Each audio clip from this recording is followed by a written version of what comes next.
आपल्या सर्वांचे आदरणीय ज्येष्ठ नेते राज्याचे माजी मंत्री विक्रमसिंह पाटणकर दादा,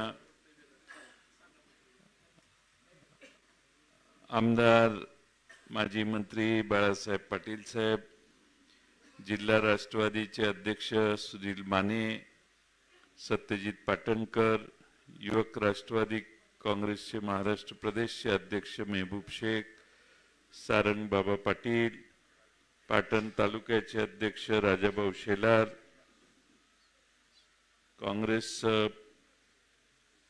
दीपक पवार साहेब, महिला अध्यक्षा स्नेहल जाधव, पार्थ पोखळे, शफीक शेख, मकरंद बोडके, युवक राष्ट्रवादी तालुका अध्यक्ष शंकर शेडगे, अविनाश जानुगडे, सदाभाऊ जाधव, नगराध्यक्षा मंगलाताई कांबळे, उपनगराध्यक्ष सागर पोद्दार आणि सर्व नगरसेवक, तालुक्यातील सर्वच प्रमुख पदाधिकारी आणि बंधू भगिनींनो, आपल्या सगळ्यांना मुद्दामूनच आज भेटायची बऱ्याच दिवसापासून इच्छा होती, पण महाराष्ट्रात लोकसभेच्या जागा जिथे आपण लढणार आहे त्या सर्व ठिकाणचा दौरा आज मी पाटण पासून सुरू केलेला आहे। आपल्या सर्वांना मुद्दामून या ठिकाणी बोलवलंय कारण आपल्याला लोकसभेच्या आणि विधानसभेच्या निवडणुका पुढे आहेत। आपला पक्ष मधल्या काळात फुटलेला आहे, काही आपले सहकारी दुसरीकडे जाऊन सत्तेत सहभागी झालेले आहेत। अशा पार्श्वभूमीवर आपण सगळे आज इथे एकत्रित जमलोय। महाराष्ट्रामध्ये जी राजकीय संस्कृती होती ती यशवंतराव चव्हाण साहेबांनी घालून दिलेल्या वळणाची होती, पण आज महाराष्ट्राची संस्कृती बिघडलेली आहे आणि लोकांना फोडाफोडी करून सत्तेत जाण्याचा मोह हा काही कमी होताना दिसत नाही। किंबहुना सत्ता आणि पैसा याचं एक विचित्र सूत्र आणि नातं महाराष्ट्रात या सत्तेत बसणाऱ्या लोकांनी तयार केलेलं आहे। आज व्यवसाय करतात हे समजू शकतो, पण आता आमदारही व्यावसायिक झालेले आहेत। आमदारही जमिनी खरेदी विक्रीचे व्यवहार करतात। आमदारांच्या जमिनीत जर कोणी दुसरं घुसलं तर त्याच्यावर गोळीबार होतो आणि हा गोळीबार पोलीस स्टेशन मध्ये होतो आणि पोलीस स्टेशन मध्ये सकाळी बातमी येते की ज्यांनी गोळीबार केलाय त्या आमदारांना पोलीस स्टेशन मध्ये बसवून ठेवण्यात आलेलं आहे। महाराष्ट्रातच नाही तर बिहारमध्ये देखील पोलीस स्टेशन मध्ये कधी गोळीबार झाला असेल असं मला वाटत नाही। आपण म्हणायचो की कुठं नेलाय महाराष्ट्र, महाराष्ट्राचा काय बिहार करणार आहे का? आता ते वाक्य रद्द करा। महाराष्ट्राचा बिहार झालेला आहे, बिहारचा महाराष्ट्र झालाय, त्यांची सुधारणा झाली आहे, पण आमची अधोगती एवढी झालेली आहे, एक मुख्यमंत्री आणि दोन उपमुख्यमंत्री, पण यांना राज्य आवरत नाही अशी यांची परिस्थिती आहे।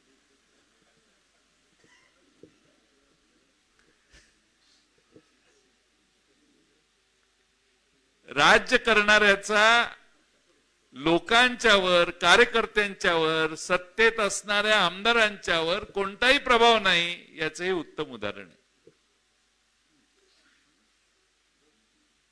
सत्तेत असणाऱ्या सगळ्यात मोठ्या पक्षाचा आमदार मुख्यमंत्र्यांच्या बरोबरच्या संघटनेतल्या पदाधिकाऱ्यांच्यावर गोळीबार करतो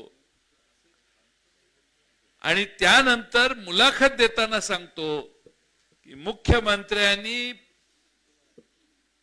आपल्या काळामध्ये गुन्हेगार घडवण्याचं काम केलेलं आहे, मुख्यमंत्र्यांना मी कोट्यावधी रुपये दिलेले आहेत, करोडो रुपये माझ्याकडून घेतलेले आहेत। आता ईडी कुणाकडे गेली पाहिजे? एक सत्तेत असणारा अध्यक्ष, विधानसभेचा सदस्य ही भाषा वापरतो, राज्याच्या एका सिनियर मंत्र्यांना त्यांच्याच सत्तेत बसणाऱ्या दुसऱ्या पक्षाचा आमदार म्हणतो यांच्या पेकाटात लाट घातली पाहिजे, यांच्या पेकाटात लाट घातली पाहिजे. म्हणजे मी आणि काँग्रेस आणि राष्ट्रवादीचं मंत्रिमंडळ आहे आणि आपल्या मंत्र्याला काँग्रेसच्या आमदारांनी सांगायचं यांच्या पेकाटात लाट घालून यांना घालवा. काय चाललंय महाराष्ट्रात? आज सत्तेत बसणारी माणसं जास्त अस्वस्थ का आहेत, हा माझा त्यांना खरा प्रश्न आहे. तुमचे आहेत ना आमदार, तुमची आहे ना संख्या, आणखीन महाराष्ट्रातले एकामागोमाग एक नवे नवे पक्ष फोडायचा उद्योग का करताय? एकनाथ शिंदे तुमच्याकडे आल्यावर तुमची संख्या 40 अधिक 105 145 इकडचे तिकडचे गळून 160 पर्यंत पोहोचला. तुम्हाला दुसरा पक्ष फोडण्याची गरज काय होती? आणि पक्ष फोडताना ज्यांच्या अडचणी फार आहेत त्यांना घेऊनच तुम्ही पक्ष फोडला. आज महाराष्ट्रातल्या लहान मुलांनाही कळतंय की माणसं पक्ष सोडून का गेली. महाराष्ट्रामध्ये राष्ट्रवादी काँग्रेस पक्ष फोडल्यानंतरही भारतीय जनता पक्षाची मताची बेरीज होत नाही, हे पहिल्यांदा तुम्ही सगळ्यांनी मित्रांनो लक्षात घ्या.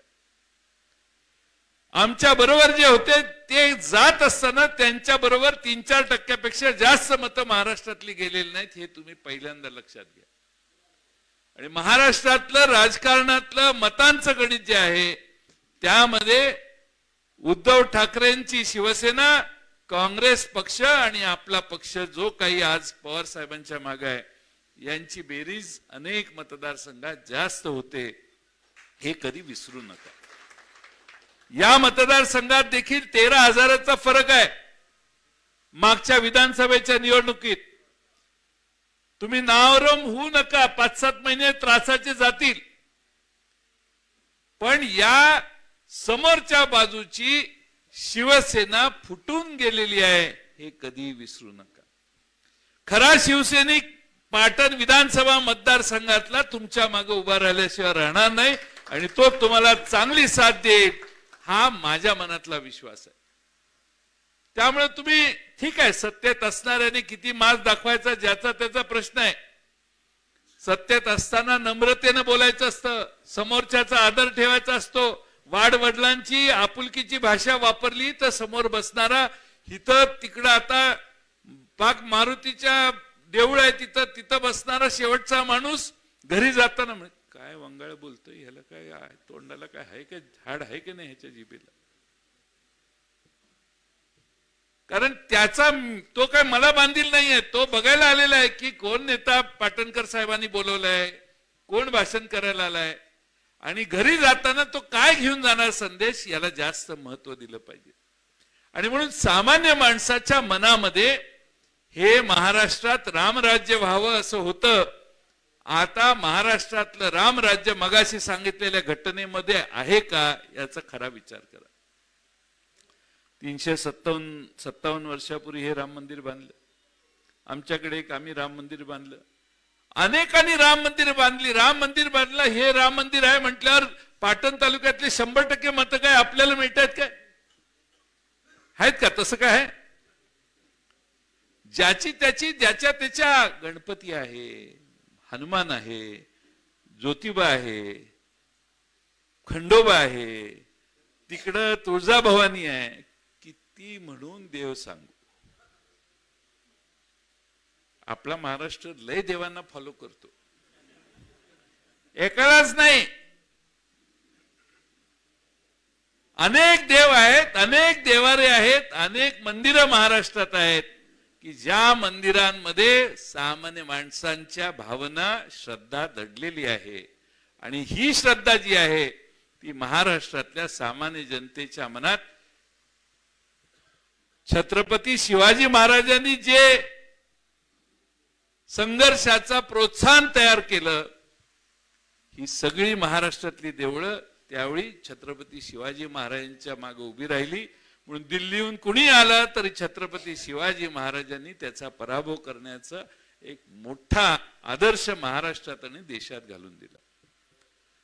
आज शरद पवार साहेब का नको आहेत तर ते झुकत नाहीत म्हणून नको आहेत. शरद पवार साहेबांचा त्रास का होतो तर ते हो म्हणत नाहीत म्हणून होतो. शरद पवार साहेबांची अडचण तुम्हाला का होते तर ते तुमच्या म्हणण्याप्रमाणे वागत नाहीत म्हणून होते.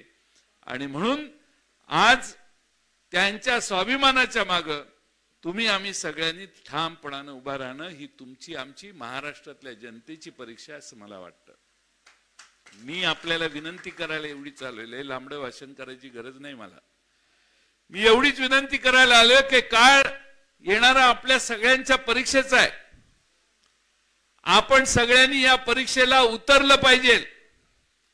ज्या पवार साहेबांनी या ठिकाणी येऊन अनेक सभा केल्या, मला आठवते की प्रत्येक विधानसभेच्या वेळी पाटणला सभा झाली नाही अशी एकही निवडणूक झाली नसेल.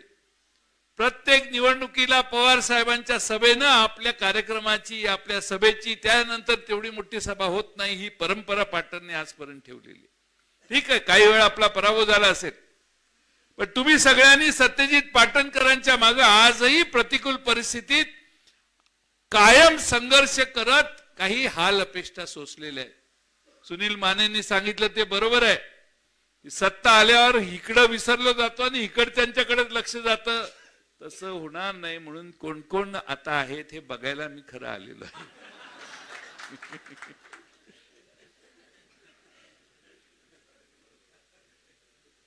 पक्ष हा लोकशाही तत्वाने चालला पाहिजे आणि पक्ष हा लोकशाही तत्वाने चालत असताना खालून वर येणाऱ्यांना प्रत्येकाला संधी आहे ही भूमिका. आज सकाळीच मी आमच्या जिल्ह्यातल्या निवडणुकांना बरेच कोणाला बदलायचे काय बदलायचे विचारलं आणि तिथं जाऊन तिथं लोकांच्या समोर निर्णय घ्यायच्या देखील आम्ही सूचना दिल्या. कारण हा पवार साहेबांना मानणारा पक्ष आहे.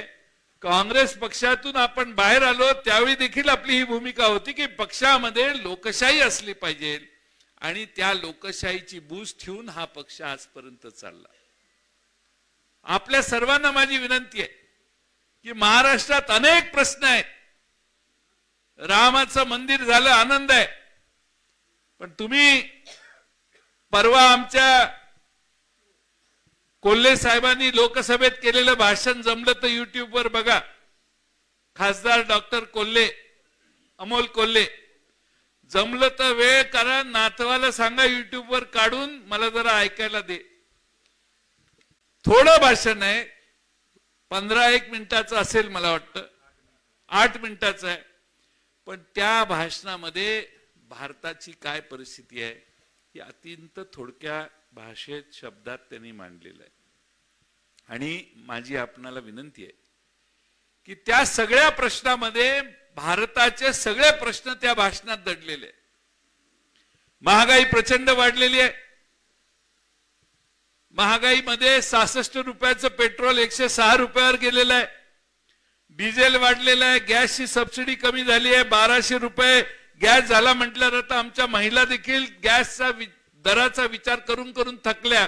त्यांनाही आता गॅस महाग वाटेन असं झालंय. कारण आम्ही लोकांना गॅसच्या किमतीची सबसिडी काढली हे सांगायला कमी पडायला लागली. बूथ कमिट्या सुनील मानेंनी का आग्रह करतायत ते तर बूथ वरचा प्रत्येक माणूस ट्रेंड असला पाहिजे. त्याने मतापर्यंत दर 10 दिवसाला जाऊन पोचून देशात काय घडलेलं आहे हे सांगायचं काम केलं पाहिजे. आपण बऱ्याच वेळेला सांगतात की भाजपच्या बरोबर आरएसएस संघटना फार जोरात काम करते, जोरात काम करते, जोरात काम करते, जोरात काम करते. कुठल्या गावात आरएसएसचा माणूस असतो का? उगाच त्यांचा बाऊ करू नका, ते त्यांचं काम करू दे. आपण गावागावात आपली पार्टी आहे, गावागावात पार्टी आहे, ती गावागावात बूथ कमिट्या करून घराघरापर्यंत पोहोचवण्याचं काम जर आपण करू शकलो तर हा 13,000 मताचा तर गॅप कमी होईलच होईल. पण लोकसभेला देखील प्रचंड मोठ्या प्रमाणात आपल्याला चांगला पाठिंबा लोक देतील. आणि म्हणून माझी विनंती आहे की तालुका अध्यक्षांना माझी विनंती आहे की आपण सगळ्यांनी बूथ कमिट्या सिन्सिअरली असतीलच तुमच्या बूथ कमिट्या, पण नसतील तर करा. पण प्रत्येक बूथ कमिटी 2-2, 3-3 महिला ताई पाहिजेत. ज्या महिला चुलीपर्यंत जातील, आणि गॅसच्या किमती वाढल्यात म्हणून त्या बाईला सांगतील, चुलीपर्यंत जातील आणि काय काय वाढलेलं ह्याची यादी घेऊन घरातल्या भगिनींना आपल्या समजावून सांगतील. महागाई प्रचंड वाढली, आपल्या पोरांना नोकऱ्या लागत नाहीत, अनेक प्रकल्प महाराष्ट्राच्या बाहेर गेले. 2014च्या दरम्यान बेकारीचा दर 5 काहीतरी होता 6%. आता 2023-24ला हा दर 10% गेलेला आहे.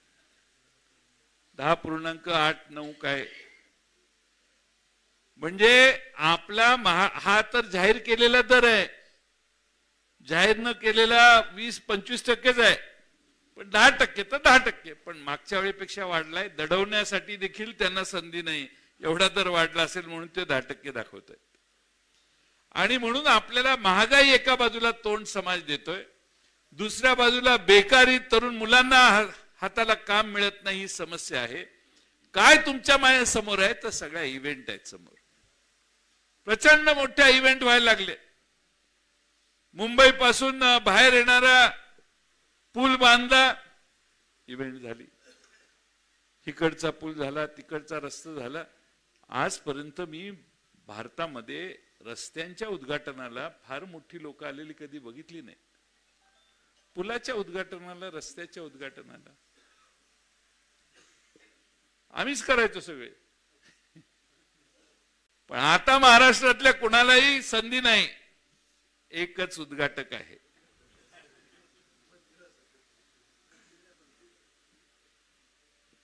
मंदिर जगाच्या पाठीवरच्या सगळ्या हिंदूंना मानणाऱ्या, रामाला मानणाऱ्या लोकांनी डोनेट करून पैसे 900 कोटी रुपये गोळा करायचे होते, काहीतरी 3.5 का 4,000 कोटी रुपये गोळा झाले. सगळ्या देशातल्या जगातल्या लोकांनी मनी ऑर्डरने पैसे पाठवले. ट्रस्टने, न्यासाने मंदिर बांधलं. अजून कळस बांधायचं आहेच, पण निवडणुका लागतील म्हणून त्याचं जरा घाईनं गडबडीत आम्ही प्राणप्रतिष्ठापना केली. वाईट वाटून घेऊ नका. शंकराचार्य वगैरे ह्यांना तर खिसगंतीतच धरत नाही. चारी शंकराचार्य ह्यांना जवळ पण येऊन दिलेलं नाही. त्यांच्यावर कॅमेरा जाईल आणि आपला फोकस कमी होईल अशी जर भीती कुणाला वाटली असेल तर मला नवल वाटणार नाही. आणि म्हणून या देशामध्ये ज्या गोष्टी होत आहेत, सुप्रियाताईंनी परवा भाषण केलंय, तुम्ही बघा लोकसभेत. त्या म्हणतात की हे वंदे मातरमच्या रेल्वे चांगलं आहे, पण मोकळ्या जायला लागलेत. त्याचं तिकीट फार महाग आहे, 600-700 रुपयाचं तिकीट आहे. तुम्ही गरीब रथाची संख्या, आम्ही जी गरीब रथाची संकल्पना होती ती राबवा, गोरगरीब माणसं प्रवास करतील. मोकळ्या रेल्वे जाणार नाहीत, भरून रेल्वे जातील. 600-700 रुपयाचा प्रवास करायला गरीब रथात 40 नाहीत 50 रुपयाचं तिकीट काढावं लागतं. त्यामुळे या देशामध्ये जे सगळं दिसायला लागलेलं आहे ते श्रीमंत वर्गाच्या साठी डोळ्यांना बरं दिसणार आहे. आणि मला त्यामुळे शायनिंग इंडियाची आता परत आठवण व्हायला लागलेली. 2004च्या वेळी आम्ही सगळे गळटलेलो होतो. आता काय आपल्या देशात दिल्लीला सरकार येत नाही असं वाटायचं. एवढ्या शायनिंग इंडियाच्या जाहिराती टीव्हीवर होत्या की प्रमोद महाजननी एवढी छान जाहिरातबाजी केलेली होती. अटल बिहारी वाजपेयींसारखा इतका नेमस्त, सर्वांना मान्य असणार पंतप्रधान देशानं बाजूला केला आणि काँग्रेसची राजवट त्यावेळी आली. लोकांना जे दिसतं ते आपल्यापर्यंत पोचलं नाही. लोकांना जे दिसतं ते आपल्यासाठी नाही आहे याची ज्यावेळी खात्री येते त्यावेळी लोक मतदान वेगळ्या दिशेने करतात. आणि म्हणून महाराष्ट्रात आपल्या सगळ्यांना माझी विनंती आहे की परिस्थिती अवघड आहे, परिस्थिती संकटाची आहे. आपलीच माणसं फुटल्यामुळे जास्त गंभीर वाटायला लागली आहे. पण गेलेले आहेत ते काही अडी अडचणीमुळे गेलेले आहेत. त्यांच्या अडचणी तुम्ही समजून घ्या. आपण नीट राहूया आणि आपला पक्ष वाढवूया. मला कुणावरही टीका करायची नाही. पण अनेक वर्ष ज्यांच्या बरोबर आपण राहतो त्यांच्यावर सहजासहजी टीका करायला जीभही वळत नाही आमची. मांडीला मांडी लावून बसलेल्या माणसांच्यावर टीका कशी करणार? पण लोक बघत असतात कोण काय बोलतोय, कोण कुणावर काय बोलतोय, कशावर कोण काय बोलतोय, कोण कुणामुळे कुठं गेलेलं आहे, कुणामुळे कोण काय झालेलं आहे.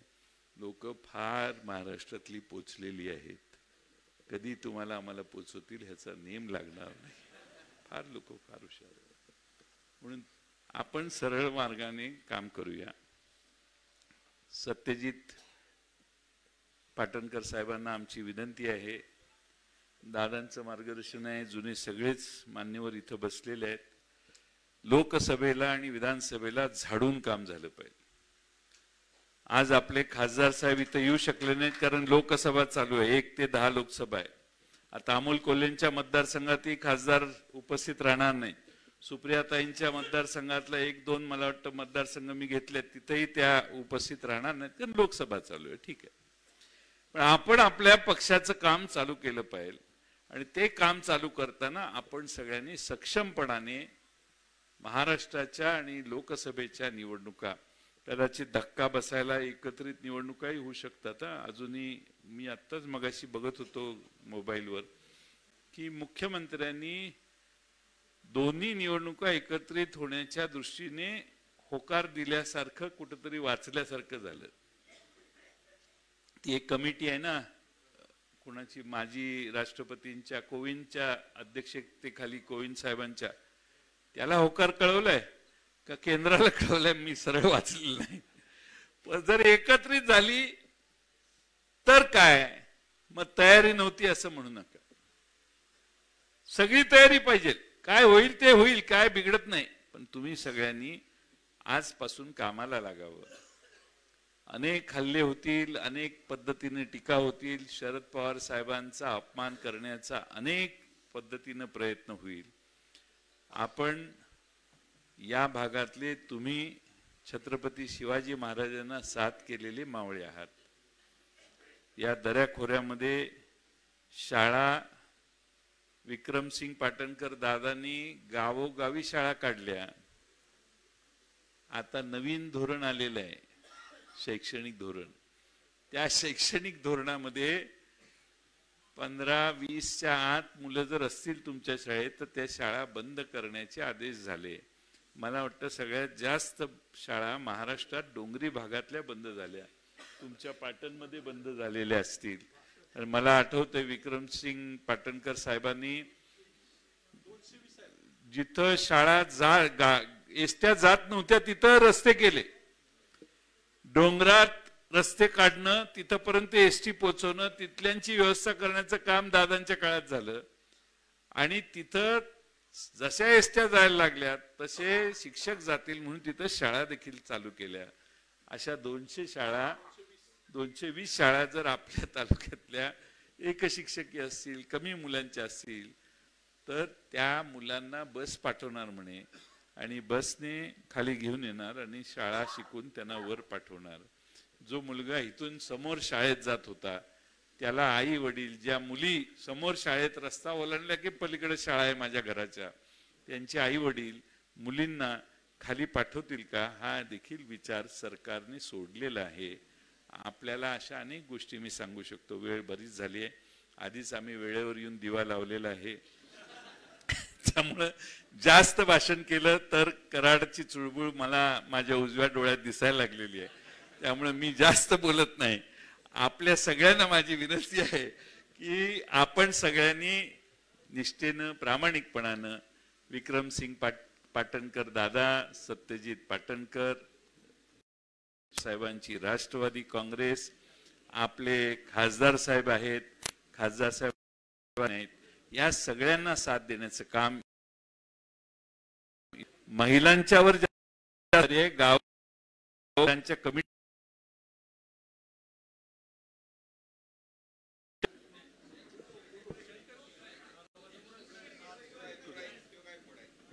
युवकांनी प्रत्येक गावात युवक राष्ट्रवादी काँग्रेसची बोर्ड नाही, कमिटी आणि मुलं 10-15 तरी कमिटीत पाहिजेत.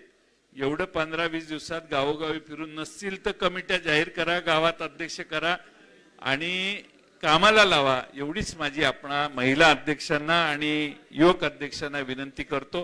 पुन्हा एकदा आपण परवाच ठरलं आणि आज इथं आलात, आणि मी कधी इथं आल्यावर सभा घेतलेली नाही. गावातल्या हॉलमध्ये माझी सभा व्हायची. मी जेव्हा सभेला आलो ती सभा तिकडे गावात असायची. आता प्रत्यक्ष रामाच्याच दारात आपण ही सभा घेतल्यामुळं रामाचा आशीर्वाद घेऊन आता आपणही कामाला सुरुवात करावी एवढी विनंती करतो. धन्यवाद.